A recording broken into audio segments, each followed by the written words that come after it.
I realized I was only invited to the bachelor trip because I owned the car and could front the hotel costs.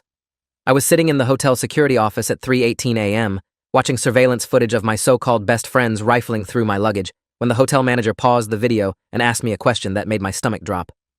"Sir, do you want to press charges?" On the screen, frozen in grainy black and white, Dylan was holding my wallet up to the light, counting the cash inside while Garrett kept watch at the door. This was hour 6 of what was supposed to be the best weekend of my life, Aaron Whitmore's bachelor party in Las Vegas, a trip I'd been planning and funding for 3 months. The manager, a sharp-eyed woman named Caroline Stevens, with 15 years in hotel security, tapped her pen against the desk. "We have 4 cameras in that hallway alone," she said. "This is ironclad." I couldn't answer her. My hands were shaking too hard to hold the complimentary water bottle she'd given me. Because what I was watching wasn't just theft. It was confirmation of something I'd been denying for weeks, maybe years. I wasn't their friend. I was their ATM with a reliable car and a clean credit card. The trip had started 6 months earlier, back in February, when Aaron announced his engagement to his girlfriend of 8 years. We'd all known it was coming. He'd been talking about ring shopping since Christmas. But when he actually posted the photo on social media, our group chat exploded with congratulations and, inevitably, bachelor party planning. I'd been friends with Aaron since college, nearly 12 years of history between us. We'd been roommates junior year, stood up in each other's apartments during post-graduation job hunts, attended countless birthday parties and holiday gatherings. When he asked me to be his best man, I didn't hesitate. Of course, I said yes. The role came with responsibilities, and I took them seriously. The bachelor party was supposed to be the crown jewel of those responsibilities. A weekend in Vegas, 4 days of shows, restaurants, maybe some gambling, definitely some drinking. Nothing crazy, nothing that would end up on the internet. Just a solid send-off for a guy I considered my closest friend. I volunteered to handle the planning because that's what best men do, and because, honestly, I was good at it. I worked in project management, and organizing trips was basically my job description with a vacation twist. The first red flag appeared in March, during our initial planning meeting at a sports bar downtown. I'd invited everyone to discuss logistics, who was coming, what our budget looked like, where we'd stay. 6 guys showed up: Aaron, Dylan, Keith, Garrett, and 2 other college friends, Nathan and Scott. I'd made a whole presentation on my laptop, complete with hotel options, flight comparisons, and a tentative itinerary. I was halfway through explaining why the Luxor had the best combination of price and location when Dylan cut me off. "Hey, quick question. You're driving, right?" I blinked at him. "Driving? It's a 10-hour trip." Dylan shrugged, exchanging glances with Keith. "Yeah, but flights are expensive, man. Like $400 each. If you drive, that's what, 6 of us splitting gas? $100 each, tops." Keith nodded enthusiastically. "Plus, you've got that Nissan Pathfinder, right? Tons of space. We could leave Thursday night, drive through the night, be there Friday morning." I looked at Aaron, expecting him to shut this down. It was his bachelor party, after all.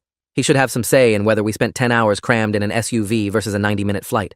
But Aaron was studying his beer, deliberately not making eye contact. "I mean," he said slowly, "it would save money. And you've done long drives before, haven't you?" Something cold settled in my chest, but I pushed it aside. They were just being practical. Money was tight for everyone. This was about being smart with resources, not about using me. I should have paid attention to that feeling. Instead, I convinced myself I was being paranoid and agreed to drive. The trip was set for the last weekend in May, Thursday night departure, return Monday afternoon. I spent the next 2 months handling every detail. I booked the hotel rooms at the Luxor using my credit card because I had the points and could get us a discount. 4 nights, 2 rooms, $1,500 total that everyone promised to reimburse me for by the end of April. I researched restaurants, bought show tickets, even made reservations at a steakhouse for Saturday night. I created a shared spreadsheet where everyone could see the costs and what they owed. The plan was simple. I'd front everything, keep meticulous records, and everyone would Venmo me their share. By mid-April, no one had sent me a dime. When I brought it up in the group chat, I got a chorus of, "Yeah man, soon," and "Payday is Friday, I got you." Garrett sent me a gif of a guy throwing money. Nathan replied with, "My bad bro, totally forgot." The money never came. By May 1st, I was out $3,200 of my own money. I told myself it was fine. They'd pay me back after the trip. People were just forgetful, not malicious. I was being a good friend, a reliable best man. That's what you did for your people. The Thursday we left, I spent 3 hours detailing my Pathfinder. I wanted everything perfect. Clean interior, full tank, all the fluids topped off, tire pressure checked. I'd even made a road trip playlist and bought snacks for everyone. I picked up Dylan first at 6 p.m. because he lived closest to my apartment. He threw his bag in the back and immediately sprawled across the back seat. "Shotguns for Keith," he announced. "He called it yesterday." I didn't remember anyone calling anything, but whatever. Keith climbed in when we got to his place 20 minutes later and immediately reclined the passenger seat almost flat. "Long legs," he explained, though Keith was maybe 5'10". We collected Garrett, Nathan, Scott, and finally Aaron, the groom himself, who emerged from his apartment with a small duffel bag and a distracted expression. His fiancée stood in the doorway, and I saw her kiss him goodbye, watched her wave to all of us crammed in the car. She looked happy, excited for him. I felt a weird pang in my chest, like I was watching something I was supposed to be part of but somehow wasn't. Aaron climbed in next to Dylan, and we were off. 6 guys, 1 SUV, 10 hours to Vegas. The first hour was fine. We were all in good spirits, talking about what shows we wanted to see, which casinos had the best odds, whether the steakhouse reservation was too fancy. I was driving, obviously, because it was my car, and I didn't trust anyone else with it. Keith was supposed to be the navigator, but within 30 minutes he'd fallen asleep against the window, snoring softly. Dylan and Aaron were scrolling through their phones in the back. Nathan and Scott had earbuds in. Garrett was the only one talking, and he was mostly complaining about his ex-girlfriend. 2 hours in, somewhere outside of Barstow, I suggested we stop for gas and bathroom break. Already? Dylan groaned. We just left. We'd left 2 hours ago, and my bladder was protesting the large coffee I'd chugged before picking everyone up. It's quick, I said. 5 minutes. I pulled into a gas station, and everyone piled out except Keith, who kept sleeping. While I was filling the tank, I watched through the window as the guys wandered into the convenience store. They came out with armfuls of snacks and drinks, chips, candy, energy drinks, beef jerky. No one offered to help pay for gas. When I went inside to pay after filling up, the total was $83. I paid with my card, and the transaction felt like a tiny defeat. Back in the car, Dylan offered me a bag of chips. Want some? We pooled our money for snacks. I declined. Something about the casual assumption that I'd cover gas, combined with them pooling money for snacks they didn't offer to share until after buying, made my jaw tight. The drive got worse after midnight. Everyone except me was asleep, sprawled across the seats like I was operating a mobile hotel. The playlist had cycled through twice, and I was on my third energy drink, trying to keep my eyes focused on the endless dark highway. My back ached. My neck was stiff. Keith had woken up once, around 11, and I'd asked if he wanted to take a driving shift. "Oh man, I don't drive stick," he'd said. My Pathfinder was an automatic. He'd gone back to sleep before I could point that out. Around 2 a.m., I saw headlights weaving in the lane ahead and slowed down, cautious. The car ahead was definitely drunk driving, swerving across the center line. I changed lanes, gave them wide berth, and made a mental note to call highway patrol once we were past. That's when my phone, sitting in the cup holder, lit up with a notification. Group chat message. Except it wasn't our normal group chat. The preview showed Dylan's name and a chat I wasn't part of. The message was partially visible on the lock screen. Honestly, just need to make it through the weekend without him being weird about. The light turned off before I could read more. My heart rate kicked up, but I kept my eyes on the road. It was probably nothing. Probably a different group chat about something unrelated. Probably. But my brain kept circling back to those words. Make it through the weekend without him being weird. Who was him? What was I supposedly being weird about? We rolled into Vegas at 6:47 a.m., the sun just starting to paint the desert sky pink and gold. The guys woke up as we hit the strip, suddenly energized by the sight of the casinos and hotels looming up around us. Hell yes, Garrett said, rubbing his eyes. We made it. I was exhausted, wired on caffeine and zero sleep, my body vibrating with fatigue. I'd driven 10 straight hours while everyone else slept, but I was also still the one who had to handle check-in, because the reservation was under my name and card. I pulled up to the Luxor's valet, and we all climbed out, stretching and groaning. The valet, a young guy with a practiced smile, started unloading bags. Checking in? He asked me. Yeah, I said, handing him my keys and a tip I couldn't really afford. The others were already heading toward the lobby, leaving me to handle the bags. I grabbed what I could carry and followed them inside. The lobby was already busy with early morning gamblers and people checking out. I made my way to the front desk, where a tired-looking clerk greeted me with professional enthusiasm. Checking in? Reservation under my name, I said, sliding my ID and credit card across the counter. 2 rooms, 4 nights. She typed, clicked, typed some more. I see you have a block reservation. Let me just verify. Party of 6? That's right. She processed everything efficiently, asked if I wanted to add resort credits, explained the checkout process. The guys were clustered nearby, watching the casino floor like kids outside a candy store. When she handed me the key cards, 4 of them, 2 for each room, Dylan appeared at my elbow. We figured we'd split rooms by who snores, he said casually. Aaron, Nathan, and Scott in one room. You, me, Keith, and Garrett in the other. I didn't remember discussing this, but I was too tired to argue. Fine, I said. Rooms on the 18th floor. We hauled our bags to the elevator, rode up in sleepy silence, and found our rooms across the hall from each other. The rooms were nice, 2 queen beds, a sitting area, floor-to-ceiling windows overlooking the strip. Dylan immediately claimed one of the beds, flopping down fully clothed. I'm sleeping until noon, he announced. Garrett took the other bed. Keith looked at the small couch, then at me. You good with the couch? I've got a bad back. I stared at him. I'd just driven 10 hours straight. My entire body was one continuous ache, but Keith was already pulling out his phone, dismissing me. I looked at the couch, a small love seat, maybe 5 feet long. I was 6'1". Sure, I heard myself say. The couch is fine. I didn't sleep. I lay on that couch, my legs hanging off the end, listening to Keith snore and Dylan talk in his sleep, and stared at the ceiling. My phone buzzed around 8 a.m., a text in the main group chat from Aaron. Lunch at 1, everyone meet in the lobby. I closed my eyes, tried to ignore the knot of resentment forming in my chest. This was his bachelor party. I was here to make sure he had a good time. My comfort didn't matter. By the time 1 o'clock rolled around, I'd showered, changed, and was functioning on pure stubbornness.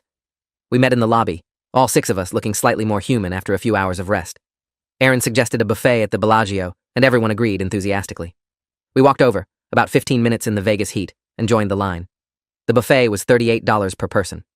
I watched as we approached the host stand, wondering if anyone would offer to pay their own way this time. The host smiled at our group. 6? Yeah, Aaron said, then turned to me. You got this? I'll Venmo you. The words hit me like a slap, but I was too aware of everyone watching to make a scene. I pulled out my credit card, the same card that had paid for the hotel, the gas, the valet tips, and handed it over. $228 for lunch. The host handed me a receipt, and we were led to our table. I folded the receipt carefully and put it in my wallet, adding it to the mental tally I was keeping. $3,200 for the hotel, $83 for gas, $228 for lunch, over $3,500, and we'd been here less than 12 hours. Lunch was awkward, at least for me. Everyone else seemed to be having a great time, piling plates with crab legs and prime rib, laughing about old college stories. I picked at my food, my appetite gone. Nathan was telling some story about a party from sophomore year, and everyone was cracking up, but I couldn't focus. I kept thinking about that group chat message. Make it through the weekend without him being weird. Was I being weird right now? Was this what they meant? After lunch, Aaron suggested we hit the casino. Just low-stakes stuff, he said. Maybe some blackjack. We found a table with a $10 minimum, and everyone pulled out money. Everyone except me. I'd already spent $3,500. I didn't have gambling money. You playing? Keith asked, sliding chips across the felt. Nah, I said. I'll watch. Dylan smirked. Wise man, don't blow your money before the strip club tomorrow. They played for 2 hours. I stood behind them, watching cards flip and chips slide back and forth, feeling increasingly like a spectator at my own friend group. Around 4 p.m., my phone buzzed. Email notification from my credit card company. Unusual spending pattern detected. Please verify recent charges. I opened it, saw the list of Vegas transactions, felt my chest tighten. I excused myself, mumbling something about needing to call the bank, and walked away from the table. I found a quiet corner near the hotel entrance and sat down, pulling up my banking app. The numbers were worse than I'd thought. Between the trip planning, the hotel, and today's expenses, I'd put almost $4,000 on my card in the past month. My available credit was down to $800. The spreadsheet I'd made, the one tracking who owed what, showed 0 payments received. I opened Venmo. No pending requests, no recent payments. I went to the main group chat, scrolled back through weeks of messages. There were dozens about the trip, excitement about Vegas, jokes about what we'd do, plans for shows and dinners, but nothing about money. Every time I'd mentioned payment, the conversation had shifted to something else. It was like I was speaking a language only I could hear. My hands started shaking, not from anger yet. That would come later. This was something else. Recognition, maybe. The slow, horrible realization that I'd been played. I opened my recent messages and found that other group chat notification from the drive, the one I wasn't supposed to see. I clicked on it, but of course I didn't have access. The preview was all I had. Honestly, just need to make it through the weekend without him being weird about what? About money? About being used? About realizing I wasn't actually their friend? I sat there for 20 minutes, running through every interaction from the past 3 months with new eyes. The way they'd pushed for me to drive, the casual assumption I'd booked the hotel, the lack of any pushback when I'd fronted money for everything, the group chat I wasn't part of. It all fit together into a picture I didn't want to see, but I couldn't unsee it now. When I got back to the casino, the guys were cashing out. We're going back to the room to pregame before dinner, Aaron said. Reservations at 8, right? I'd made reservations at Gordon Ramsay Steak for 8 p.m., $60 per person minimum, plus drinks. Another $360 I'd be expected to cover. Yeah, I said. 8 o'clock. We went back to the rooms. Dylan and Keith immediately started pouring shots from bottles they'd bought at the liquor store downstairs, bottles I hadn't seen them purchase. Garrett was changing into a button-down. I sat on the couch, my bed, and watched them get ready for a dinner I'd planned and would pay for. You want a shot? Dylan asked, holding out a plastic cup. I shook my head. I'm good. He shrugged and handed the cup to Keith instead. They took 3 rounds of shots in 30 minutes, getting progressively louder and more animated. I checked my phone. The restaurant reservation was in 2 hours. I had $800 of available credit left. Dinner would be at least $360, probably closer to $500 with drinks and tip. I was going to hit my credit limit at a bachelor party I'd organized for a friend who couldn't be bothered to pay me back. At 7:30, we met in the lobby again. Everyone looked good, dressed up, excited, ready for a nice dinner. I'd put on a blazer over jeans, trying to match their energy, but I felt hollow. We walked to the restaurant, got seated at a round table near the window overlooking the strip. The waiter came, introduced himself as James, ran through the specials. Dylan ordered a $30 cocktail without blinking. Keith ordered a steak and lobster combo. Garrett got the tomahawk ribeye. I ordered the cheapest thing on the menu, a chicken dish, and water. Aaron, sitting across from me, raised his eyebrows. Just chicken? This is Vegas, man. Live a little. I forced a smile, trying to pace myself. The dinner lasted 2 hours. The conversation flowed around me. More college stories, jokes about Aaron's upcoming marriage, speculation about the strip club visit planned for tomorrow night. I contributed when directly asked something, but mostly I sat there, mentally calculating the bill. When dessert came, 3 orders of chocolate souffle that I hadn't ordered but appeared anyway. I excused myself to the bathroom. I locked myself in a stall and pulled up my banking app again. If dinner hit 500, I'd have 300 left on my card. The hotel had already placed a hold for incidentals. If anyone ordered room service or charged anything to the room, I'd be over my limit. I was trapped in Vegas with no money, surrounded by people who thought I was an ATM. When I got back to the table, the waiter was presenting the check. In a leather folder, face down. Everyone was looking at their phones. I reached for it with hands that had started shaking again. Hold up, Aaron said suddenly. Let me see it. I paused. Aaron took the folder, flipped it open, and his eyes widened. $573. He looked around the table. That's like $95 each. Dylan whistled. Damn, those drinks added up. Keith laughed. Worth it, though. They all pulled out their phones. For one brilliant, stupid second, I thought they were going to Venmo me, that this was finally the moment they'd acknowledge the money. Nathan typed something, then showed his screen to Scott. They both laughed. Aaron closed the folder and slid it across the table to me. You got this one, yeah? We'll get the next one. There was no next one. The steakhouse was the planned, nice dinner. Everything else was casual. They weren't going to get anything. I took the folder, pulled out my credit card, and handed it to the waiter. My remaining credit, $227.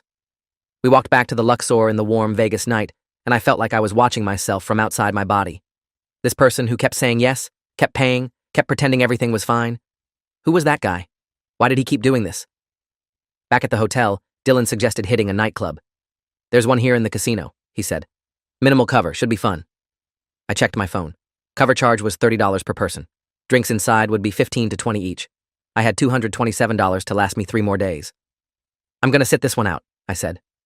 Everyone stopped walking. What? Garrett said. Dude, it's Aaron's bachelor party.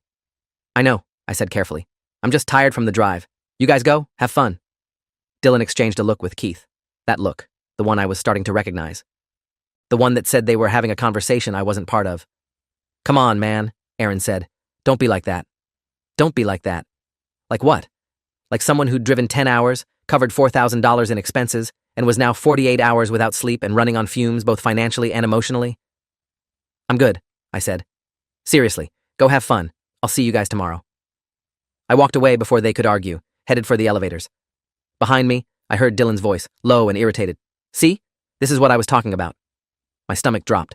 This is what I was talking about. The group chat, the message. It was about me being weird about money, about not wanting to keep funding their vacation. I got to the room, used the key card, and stepped inside.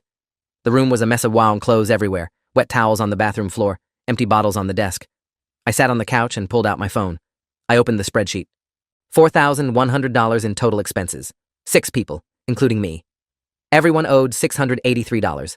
I'd received 0. I drafted a message to the group chat. Hey guys, quick reminder about reimbursement. Spreadsheet is updated with all costs so far. Can everyone please send their portion this weekend? I stared at it for 5 minutes before deleting it. They wouldn't pay, and asking would make me weird about money. I opened my laptop instead and started looking at flights home. I could leave tomorrow, catch a morning flight back, be done with this. The cheapest option was $312. I didn't have $312. I was stuck. Trapped in Vegas at my own bachelor party that wasn't even mine. I lay down on the couch, my temporary bed, and closed my eyes. My phone buzzed. The group chat. Dylan. Club is sick. You're missing out. Keith. Aaron just got bottle service. This is insane. Aaron. Best bachelor party ever. Thanks for making this happen, bro. That last message felt like a knife between my ribs. Thanks for making this happen. Not thanks for organizing. Not thanks for driving. Thanks for making this happen. As in, thanks for the money. I turned my phone face down and tried to sleep. I woke up at 2:43 a.m. to the sound of the room door slamming open. Dylan, Keith, and Garrett stumbled in, drunk and loud. They knocked into furniture, laughed at nothing, turned on all the lights. I sat up, disoriented. "Dude, best night," Dylan slurred. "Aaron is so hammered." Keith flopped onto one of the beds. "We should have made you come. You missed everything." I didn't respond. Garrett was going through his bag, pulling out clothes randomly. "Where's my phone charger?" "How should I know?" I said. "Didn't you have it?" Garrett looked at me, eyes unfocused. "Can I use yours?" "No," I said. It came out sharper than I intended. Dylan's head snapped toward me. "Whoa! What's your problem?" "My problem. Where did I even start?" "Nothing," I said. "I'm trying to sleep." "On the couch?" Garrett laughed. "That's your own fault, man. We called beds." I stood up. I didn't know where I was going, but I couldn't be in that room anymore. I grabbed my phone and wallet and walked out, leaving them to their drunken celebration. The hallway was quiet, fluorescent lit, identical doors stretching in both directions. I walked to the elevator, rode down to the casino floor. Even at 3 a.m., it was full of people, gamblers, partiers, staff. I wandered through the noise and lights, feeling completely alone in a crowd. I ended up at a 24-hour coffee shop near the lobby, ordered a black coffee I couldn't really afford, and sat in a booth in the corner. My phone was still getting group chat messages, photos from the club, Aaron with his arm around a bottle service girl, the guys doing shots, everyone looking deliriously happy. I scrolled through them with a detached curiosity, like I was looking at strangers. Then a new message came through, not in the main chat, in that other chat, the one I'd seen during the drive. My phone vibrated with the preview notification, Dylan in Bachelor Weekend. He's being so fucking weird about everything, I swear to God. I stared at the screen. Bachelor Weekend. That was the name of the group chat I wasn't in, the chat about the Bachelor Weekend I'd planned. I clicked on the notification, hoping for once it would open, show me the full conversation. Of course it didn't, but the preview was enough. Another message appeared. Keith in Bachelor Weekend. Just 2 more days we can deal. 2 more days. Deal with me. I was something to be dealt with. My hands started shaking again, harder this time. I set the phone down before I dropped it. The coffee tasted like ash. I sat there for an hour, watching dawn start to creep through the casino's windows. Around 5 a.m., I went back to the room. Everyone was passed out. Dylan and Garrett in the beds, Keith somehow on the floor despite complaining about his back. I lay back down on the couch and stared at the ceiling. In 12 hours, we were supposed to go to a pool party. Then tomorrow night, the strip club. Then another full day on Sunday before driving home Monday. 50 hours left in Vegas. 50 hours of being dealt with by people I'd thought were my friends. Saturday was worse. Everyone woke up hungover and irritable. We got breakfast at the hotel buffet, another $30 each that I paid for, and then it was time for the pool party. The pool at the Luxor was packed, music blasting, people everywhere in swimsuits and sunglasses. We got a cabana because Aaron wanted one, $300 for 4 hours. I stood at the edge of the pool area while the others jumped in, playing chicken and splashing around like kids. Dylan waved at me from the water. "Come on." I shook my head, gesturing to the cabana. "Someone should watch our stuff." It was a lie. I just couldn't pretend anymore. I sat in the cabana, in the shade, watching my friends have the time of their lives on my credit card. At some point, a cocktail server came by. "Can I get you gentlemen anything?" Dylan, dripping wet, plopped down in the cabana. "Yeah, get us a round of shots. Like 6 of those watermelon ones." She nodded, walked away. "Wait," I said. "That's getting charged to the cabana." "Yeah, so?" Dylan said. The cabana was under my card. I was about to explain this when Keith and Garrett came over, laughing about something. The server returned with 6 shot glasses filled with bright red liquid. Everyone took one except me. "You're not drinking?" Aaron asked. He looked genuinely confused, like I was the weird one for not wanting to celebrate. "I'm good," I said. They shrugged and took the shots. The server brought the check, $48 for 6 shots. I signed it, added tip, felt my credit limit get tighter. This happened 3 more times over the next hour. By the time we left the pool, I'd spent another $200 on drinks I didn't have. Credit remaining, negative $15. I was over my limit. When we got back to the room to change for dinner, I excused myself and went to the bathroom. I locked the door, sat on the edge of the tub, and opened my banking app. The screen showed the dreaded message, "Credit limit exceeded. Recent charges may be declined." I had maybe $60 in my checking account. My next paycheck was 9 days away. I was functionally broke in Las Vegas with 3 days left in the trip. My chest felt tight, breathing shallow. Panic attack, I recognized distantly. I'd had them before, in college during finals week. I focused on breathing, counting inhales and exhales until the room stopped spinning. When I came out, everyone was getting ready to head to dinner. Another restaurant, another check I'd be expected to cover with money I literally did not have. "Hey," I said to Aaron, catching him alone for a second. "Can we talk?" "Sure, what's up?" "The money situation," I said carefully. "I've covered a lot so far, and I'm kind of tapped out." Do you think people could start paying their own way? Aaron's expression shifted. Not quite annoyance, but close. I mean, you said you'd handle everything up front. That was the deal. The deal was I'd front costs and people would reimburse me, I said. No one has paid me anything yet. Dude, it's been 2 days. We'll square up after the trip. I literally don't have money left, I said, trying to keep my voice steady. My card's maxed. I can't cover tonight. If this story keeps your interest, please subscribe to get more stories like this. Aaron sighed, running his hand through his hair. This is why Dylan said, look, never mind. Okay, fine. We'll pay for our own dinners tonight. But this is kind of a buzzkill, you know? It's my bachelor party. This is why Dylan said. My vision tunneled. What did Dylan say? Nothing, man. Forget it. No, I said, my voice harder. What did Dylan say about me? Aaron looked uncomfortable. Just that you might be weird about money. That we should be prepared to cover some stuff ourselves. Weird about money. There it was again. I was weird about money because I didn't have an unlimited supply of it to fund their vacation. I've spent over $4,000 on this trip, I said quietly. I drove 10 hours while everyone slept. I've covered every meal, the hotel, the cabana, all of it. And I'm weird about money? Aaron held up his hands. Whoa, nobody asked you to do all that. You volunteered. Those words hit like a physical blow. I'd volunteered because I was the best man. Because I thought that's what friends did for each other. Because I thought I mattered to these people. You're right, I said. I did volunteer. My mistake. I walked out of the room, out of the hotel, into the Vegas heat. I didn't have a plan. I just walked, block after block, past casinos and restaurants and tourist traps, my mind spinning. Nobody asked you to do all that. Maybe they hadn't. Maybe I'd created this situation by being too eager to help, too willing to say yes. But that didn't explain the secret group chat. That didn't explain, just 2 more days, we can deal. That didn't explain anything except that I'd been used. I ended up at a small park a few blocks from the strip, sitting on a bench, watching people pass by. My phone kept buzzing, group chat messages asking where I was, when I'd be back, whether I was okay. I ignored them. Around 8 p.m., Aaron called. I let it go to voicemail. He called again. I answered. Where are you? He asked. Out, I said. We're at dinner. You coming? Did everyone pay for themselves? Silence. Aaron, did everyone pay their own way? Look, we're here now. We already ordered. Just come eat. That's not what I asked. More silence. Then quietly. I covered it. I put it on my card. My stomach sank. Not because he'd paid, though that was something, but because of what it meant. He'd had money the whole time. They all had money. They just hadn't wanted to spend it when they had me. Thanks for telling me I volunteered, I said, and hung up.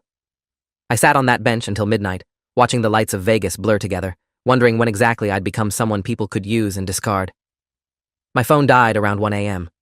I walked back to the hotel in silence. No music, no distractions, just my thoughts and the sick realization that this wasn't friendship. It never had been. When I got back to the room, everyone was asleep. I grabbed my laptop, crept into the bathroom, and locked the door. I needed proof. I needed to see those messages, to confirm I wasn't crazy. I opened Instagram, Facebook, every social media platform. I searched for tags from the trip, checked everyone's stories. Most were public. Photos of the pool, the club, the casino, normal bachelor party stuff. But then I found Keith's Twitter, which I'd forgotten he even had. Private account, but I followed him from years ago. I scrolled through his recent tweets. From Thursday night, 10-hour drive and dude won't even let someone else take the wheel LMAO. From Friday, when her friend acts like he's doing you a favor by planning a trip he's not even paying for DY. From today, Saturday. 2 more days of this awkward energy, then I'm free. I screenshotted all of them. Then I found Nathan's public Snapchat story. A video from the club last night. The guys all together, Aaron in the middle, everyone's arms around each other. The caption, best bachelor crew, minus the weird energy from you-know-who. You-know-who. Me. The guy who'd made this trip happen. I took screenshots of everything. Then I opened my email and started composing a message to myself, attaching all the evidence. Dates, costs, receipts, screenshots, a comprehensive record of exactly how I'd been used. I didn't know what I'd do with it yet, but I needed it documented. I needed proof that I wasn't imagining this. When I came out of the bathroom, Dylan was awake, getting water. Where have you been? He asked. Out, I said. Look, about earlier. Don't worry about it, I said. It's fine. I'm handling it. His eyes narrowed. Handling what? Nothing. Go back to sleep. I lay down on the couch, stared at the ceiling. My phone was charging on the floor next to me. As soon as it powered back on, it exploded with notifications. Missed calls, texts, group chat messages. I ignored all of it except one notification, an email from the hotel. I opened it. Dear guest, we have attempted to charge your card on file for room incidentals. The transaction was declined. Please update your payment information at the front desk to avoid service interruptions. My card was declined. The hotel knew I was broke. I checked the time, 2:47 a.m. The front desk would be dead quiet right now. I could slip down, explain the situation, maybe put a different card on file. Except I didn't have another card. I had $60 in checking, and that was it. I grabbed my wallet and room key and headed for the elevators, trying to think of a solution. When I got to the lobby, the front desk clerk, a different woman than check-in, younger, looking half asleep, greeted me with professional courtesy. "How can I help you?" "I got an email about a declined card," I said quietly. "I need to update the payment method." She typed, brought up my reservation. "Yes, we have several charges pending. Room service from last night, minibar items, the cabana rental. Total is about $640. Do you have another card?" $640 in charges I didn't make. "What room service? What minibar items?" She checked the screen. 2 orders of room service to room 1847, charged last night around midnight. And the minibar shows several items removed from both rooms. Room 1847, Aaron's room. They'd ordered food and charged it to my card. And someone had raided the minibar. "I didn't authorize those charges," I said, trying to keep calm. "Can you show me what was ordered?" She pulled up the details. Room service, 2 steaks, sides, desserts, total $312. Minibar, assorted liquor bottles, candy bars, soda, total $98, plus the cabana rental, $300. My card had been declined for $640 of charges that weren't mine. "There must be a mistake," I said. "Those room service charges, that's not my room. That's room 1847. "Yes," she said patiently, "but the block reservation is under your name and card. All charges from both rooms are assigned to your master account." Master account, my account. Everything they spent, I paid for. "Can you reverse the charges from the other room?" I asked. "I'll need manager approval for that," she said. "But it's the middle of the night. She won't be in until 7 a.m. I stood there, feeling the walls close in. I could wait until 7, talk to the manager, explain I was being taken advantage of. Or I could go back to the room and confront the guys about running up charges they knew I'd have to cover. Or I could just leave. Walk out of this hotel, catch a bus to the airport, fly home somehow. Except I had $60 and no way to buy a ticket. "Is there a problem?" the clerk asked. "Yes," I wanted to say. "I'm trapped in a nightmare where my best friends are bleeding me dry and I can't escape." "Can I speak to the manager in the morning?" I asked instead. "Of course. I'll leave a note that you need to discuss the charges." I went back to the room, defeated. Everyone was still asleep. I didn't even try the couch this time.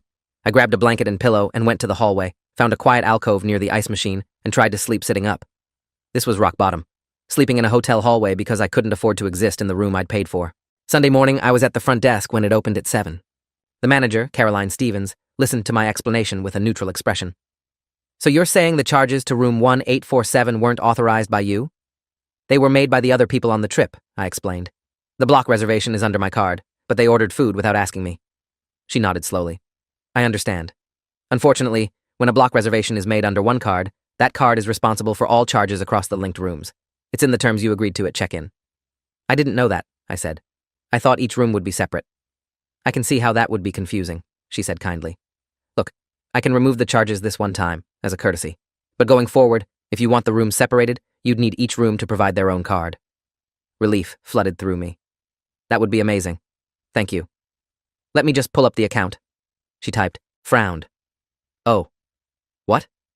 "There are additional charges from this morning. Room service to 1847 again, ordered about 30 minutes ago.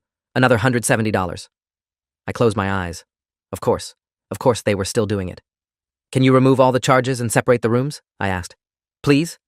She worked for several minutes, clicking and typing. "Done. The charges are reversed, and going forward, room 1847 will need to provide their own payment method for any additional expenses. Is there anything else?" "Actually," I said, thinking quickly, "can you make sure my room key is the only one that works for my room? I don't want the others coming in while I'm not there." She looked at me with something like sympathy. "Absolutely. I'll reprogram the locks now." I thanked her and went back upstairs, feeling marginally more in control. When I got to the room, it was empty. Everyone must have been at breakfast. I checked the minibar. Empty except for peanuts. They'd taken everything. I sat on the couch and opened my phone. The group chat was full of messages from this morning, planning the day. Dylan. "Brunch at that place near New York, New York?" Aaron. "Sounds good. Everyone cool with meeting at 11? Keith. "Did someone order room service? I'm seeing weird charges?" Garrett. "Probably just the hotel being weird, ignore it." They knew. They knew they were charging things to my card and didn't care. I felt something shift inside me, something that had been bending under weight for months. It snapped. I opened my laptop and pulled up all the screenshots, all the receipts, all the documentation. Then I started writing. Not a message to the guys, not a confrontation, a post. For Reddit, for social media, for anyone who would listen. I wrote out everything. The invitation, the planning, the costs, the group chat I wasn't in, the tweets and messages mocking me, the room service charges, all of it. I wrote it like a story, because that's what it felt like. A story where I was the punchline. I didn't post it. Not yet. Instead, I saved it as a draft and went down to brunch. I found them at a restaurant in the New York casino, already seated, already eating. I slid into the empty chair.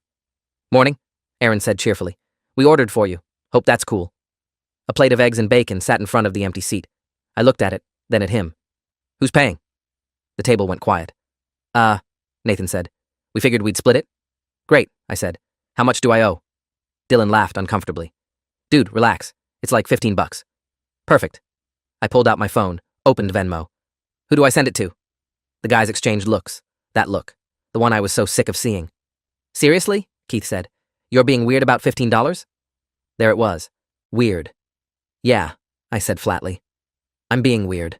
Just like I've been weird about the $4,000 I've spent on this trip. Just like I'm weird about the room service you charged to my card last night without asking. Just like I'm weird about sleeping on a couch while you guys take the beds. I'm super fucking weird." Aaron set down his fork. "Where is this coming from?" "Are you kidding?" I said. My voice was louder than I intended. People at nearby tables were looking. "You guys have been using me this entire trip. Actually, longer. You only invited me because I have a car and a credit card." "That's not true," Aaron said, but he wouldn't meet my eyes. "Really? So the group chat called Bachelor Weekend that I'm not in, that's not about planning this trip behind my back?" Dead silence. Garrett's face went pale. "How do you—" "It doesn't matter how I know," I said. "What matters is that you all knew. You knew you were using me, and you did it anyway. You made fun of me for it on Twitter. You laughed about it. You ordered $300 room service and charged it to my card, and you knew exactly what you were doing." Nathan opened his mouth, closed it. "Look, Manau." "Save it." I stood up. "I'm done. I'm leaving. The room is separated now, so you'll need your own card for any more charges. The hotel is paid through Monday, so you can stay if you want. But I'm driving home today, and I'm going alone." "You can't just leave," Dylan said. "It's Aaron's bachelor party." "Then maybe Aaron should have paid for it," I said. I walked out of the restaurant, out of the casino, back to the Luxor. My hands were shaking, but this time it was adrenaline, not panic. I'd actually done it. I'd stood up to them. When I got back to the room, I started packing. I threw my clothes into my bag, grabbed my toiletries, checked for anything I might have missed. The door opened. Aaron came in alone. "Can we talk?" he asked quietly. I kept packing. "Nothing to talk about." "I didn't know they were making fun of you," he said. "The group chat, I'm in it, but I don't check it that much. I didn't see that stuff." "But you knew I was paying for everything," I said, turning to face him. "You knew, and you let it happen." He had the decency to look ashamed. "I thought you were okay with it. You said you'd handle planning and you seemed excited." "Of course I was excited," I said. "You're supposed to be my best friend. I thought planning your bachelor party meant something. I thought doing this for you mattered." "It does matter," Aaron said. "You mattered enough to bankroll your party, but not enough to be included in the group chat about it," I said. "You mattered enough to pay for everyone's meals, but not enough for anyone to pay me back. Do you know how that feels? To realize the only reason you're somewhere is because of what you can provide?" Aaron looked at the floor. "I'm sorry. Really. I didn't think about it like that." "That's the problem," I said, zipping my bag. "You didn't think about it at all. None of you did." "What about the drive back?" he asked. "How is everyone supposed to get home?" I stopped, looked at him. "The same way you were going to get here if I hadn't offered to drive. Figure it out." His eyes widened. "You're seriously leaving us in Vegas?" "You're grown adults with money you didn't want to spend," I said. "You'll be fine. Buy a plane ticket, rent a car, take a bus. I genuinely don't care anymore." I grabbed my bag and walked past him. He didn't try to stop me. I took the elevator down, checked out at the front desk. Caroline gave me a sympathetic nod, and headed for the parking garage. My Pathfinder was exactly where I'd left it, covered in Vegas dust. I threw my bag in the back, climbed into the driver's seat, and just sat there for a moment. The silence was incredible. No one demanding anything. No one expecting me to pay or drive or handle things. Just me and the road. I started the engine and drove out of the garage into the bright Vegas morning. My phone started ringing almost immediately. I ignored it. It rang again. And again. I pulled over at a gas station just outside the city, filled up the tank, $80 on my debit card, leaving me with -20 in my checking account, and checked my messages. 15 missed calls, 37 text messages. Group chat was exploding. Dylan. "This is so fucking childish." Keith. "You realize you're screwing over Aaron on his bachelor party, right?" Garrett. "We're supposed to be friends and you're just abandoning us?" Aaron. "Please come back, we can work this out." Nathan. "How are we supposed to get home?" Scott. Dude, this isn't cool. Not one apology. Not one acknowledgement of what they'd done. Just anger that I'd stopped being useful. I turned off my phone and got back on the road. The drive home was the longest and shortest 10 hours of my life. Long because I had nothing to distract me from my thoughts. Short because I'd never felt freer. I stopped once, around the halfway point, at a rest area. I sat at a picnic table, ate a protein bar I'd found in my glove compartment, and opened my laptop. The post I'd written, the full documentation of everything that had happened, was still in my drafts. I read through it, edited a few details for clarity, and then I did something I'd never done before. I posted it. To Reddit's relationship advice forum, to a throwaway Twitter account, to my Facebook with everyone blocked except mutual acquaintances who weren't on the trip. I titled it, I realized I was only invited to the bachelor trip because I owned the car and could front the hotel costs. Then I closed the laptop and kept driving. I got home around 2 a.m., Monday morning. My apartment had never looked better. Small, quiet, mine. I fell into my bed and slept for 12 hours straight. When I woke up Monday afternoon, my phone was still off. I charged it, made coffee, and finally powered it on. 214 notifications. The post had blown up. Thousands of comments, hundreds of shares. People were outraged on my behalf, sharing their own stories of being used by friends, offering support and advice. Some were telling me I'd overreacted, that I should have communicated better, but they were drowned out by the overwhelming support. And then I saw the messages from people I actually knew. Co-workers who'd seen the post, college friends who weren't on the trip but knew everyone involved, Aaron's fiancé CE. That one made my stomach drop. I opened it. I need to talk to you. This is not okay. Call me. I called her. She answered on the first ring. Is it true? She asked. No hello, no preamble. I knew what she meant. Yes. Silence. Then quietly. All of it? The money, the group chat, everything? Yes. She made a sound like a sob or a laugh, I couldn't tell. Aaron told me you bailed on the trip. He said you got weird and left everyone stranded. He didn't say any of this. I have receipts, I said. Screenshots, bank statements, all of it. I can send them to you if you want. Please. I sent her everything. Every receipt, every screenshot, every piece of documentation, the total cost breakdown, the tweets, the group chat messages I'd managed to capture. Everything. She called me back an hour later. I can't believe him, she said. Her voice was shaking. We've been together 8 years. We're supposed to get married in 4 months. And he did this to you, his best friend. I'm sorry, I said, and meant it. You don't have to be sorry, she said. You're not the one who should be apologizing. The next few days were chaos. Aaron's fiancée confronted him. He admitted everything, tried to downplay it, claimed he didn't think it was a big deal. She postponed the wedding. Not canceled, postponed. She wanted time to think about whether she was marrying someone who could treat his supposed best friend like an ATM. The other guys started getting fallout too. Keith's girlfriend saw the posts and dumped him. Dylan's employer, he worked in finance ironically, got wind of it because a co-worker saw the viral post and recognized him from the screenshots. He got called into HR to explain why he was publicly mocking someone for financial struggles. Garrett, Nathan, and Scott just went silent. No apologies, no contact. Fine by me. The most unexpected thing happened on Wednesday. I got a call from a number I didn't recognize. Is this the guy from the Vegas bachelor party post? A woman's voice asked. Yes? My name is Jennifer Wu. I'm a producer for a digital media company. We'd like to interview you about your experience. We're doing a segment on friendship and financial abuse. I blinked. Financial abuse? What happened to you is a textbook case, she said gently. Using someone's resources without reciprocation, isolating them from group decisions, gaslighting them about reasonable boundaries. It's abuse, and it's more common than people think. I'd never thought of it that way, but hearing it laid out like that, yes, it was abuse. I did the interview. It aired the following week. My face was blurred, voice distorted, but the story was mine. The segment went viral too, bigger than the Reddit post. Major news sites picked it up. The Hidden Cost of Friendship, one man's story of financial manipulation, ran on 3 different platforms. Aaron called me after the segment aired. I let it go to voicemail. He called again, and again. Finally, I answered. What do you want, Aaron? Can we meet up? He asked. I want to apologize properly, in person. Against my better judgment, I agreed. We met at a coffee shop near my apartment, neutral territory. He looked terrible, tired, unshaven, older than his 31 years. We sat across from each other in silence for a full minute before he spoke. I'm sorry, he said, for all of it. I was a terrible friend. Yes, I said. You were. I talked to my therapist. You have a therapist now? Since Sunday, he said. My fiancé insisted. Couples counseling and individual. The therapist helped me see how badly I treated you. How we all did. I sipped my coffee, waited. The thing is, Aaron continued, I think I did know, on some level. I knew we were using you. I knew the group chat was shitty, that the money situation was unfair, but it was easier to just not think about it, to let you handle everything and pretend that was normal. That's not an excuse, I said. I know, he said. It's an explanation, not an excuse. I was selfish and lazy, and I took you for granted because you kept letting me. That stung, but it was true.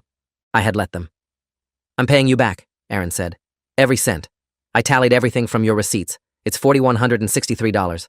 I'm wiring it to you today. What about the others? Dylan's paying his share.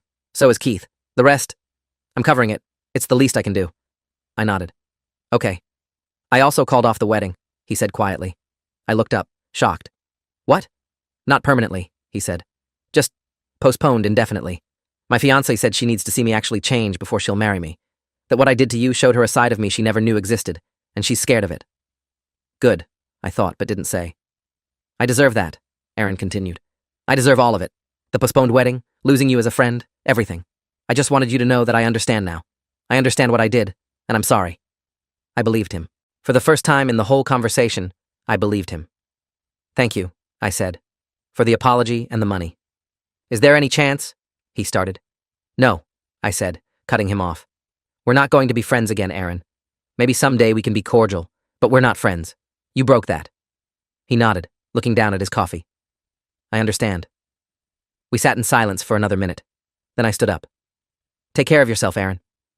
You too, he said. I walked out of the coffee shop and didn't look back. That afternoon, $4,163 appeared in my bank account. Wire transfer from Aaron Whitmore. I stared at the notification for a long time. Then I paid off my credit card, put the remainder in savings, and closed that chapter of my life. 3 months later, I got a message from Aaron's fiancée. They'd gotten back together and were going to therapy together. The wedding was back on, scheduled for next spring. She wanted to thank me for exposing the truth, even though it had nearly destroyed her relationship. He's different now, she wrote. Really different. I don't know if we would have made it if you hadn't done what you did. I was happy for her, genuinely. But I declined the wedding invitation when it came. Some bridges, once burned, aren't meant to be rebuilt. I saw Dylan once, randomly, at a grocery store 6 months after Vegas. He saw me, froze, then quickly pushed his cart down a different aisle. Good. I had nothing to say to him anyway. The story had one final twist I didn't expect. About 8 months after everything happened, I got an email from a guy named Thomas Ashford. He'd been part of a similar bachelor party disaster 3 years earlier, saw my viral post, and reached out. We became friends, real friends, the kind who split checks and communicate openly and actually care about each other. He introduced me to his friend group, and slowly I rebuilt what I'd lost. Better this time. Healthier. I learned something important from the whole disaster. Being useful isn't the same as being valued. I'd spent years making myself indispensable to people who saw me as a resource, not a person. Never again. These days, I'm careful about boundaries. I'm comfortable saying no. I let people prove their friendship before I invest in them. And I never, ever, front money I can't afford to lose. The Reddit post is still up, occasionally getting new comments from people going through similar situations. I don't check it much anymore. That chapter is closed. But sometimes, when I'm feeling reflective, I'll scroll through the comments and remember how alone I felt in that hotel hallway at 3 a.m., sleeping sitting up because I couldn't afford to exist in the room I'd paid for. And I'll remember walking out of that Vegas casino into the morning sun, finally choosing myself. Best decision I ever made. If you made it this far, thanks for reading. And if you're in a situation like I was, being used, being taken for granted, being told you're weird for having boundaries, get out. You deserve better. I promise you, you deserve better. Thanks for watching till the end. Make sure to subscribe and like to not miss the next story.